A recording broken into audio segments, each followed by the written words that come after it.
মানববন্ধন আমরা করছি। এরপরে যে মানববন্ধন আসবে, এই মানববন্ধন কিন্তু শুধুমাত্র মানববন্ধন আর অবস্থান কর্মসূচি কিন্তু থাকবে না। এর পরবর্তীতে যে কর্মসংস্থান আসবে, চরম থেকে চরম ভাবে কর্মসূচি দিয়ে পরবর্তীতে ডিএলএফ সহ আমরা কিন্তু আমাদের আন্দোলন বেগবান করব। পরে কিন্তু সামলাইতে পারবেন কিনা চিন্তা করে বুঝেন।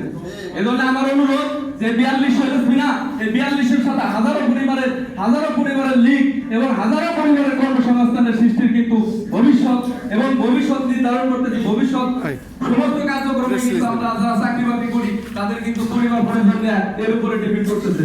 এজন্য আমরা পরবর্তী যে নির্দেশনা আমাদের কেন্দ্র থেকে আসবে, কেন্দ্র থেকে দেওয়া হবে, সেই নির্দেশনা আমরা যারা এলএসপি কোন আছি সারা বাংলাদেশে 42 আমরা আমাদের যে অর্ডার, যে হুকুম যে সময় আমাদের দিবে কেন্দ্র থেকে, আমরা যতদূর পারি যার যতটুকু সাহায্য সহযোগিতা করার দরকার, সেই পাশাপাশি যার যতটুকু সমর্থন আছে সেই সমর্থন নিয়ে কিন্তু আমরা ঢাকায় সামনে যে কর্মসূচি দেবে কঠিনভাবে পালন করার জন্য প্রস্তুত থাকবো ইনশাআল্লাহ।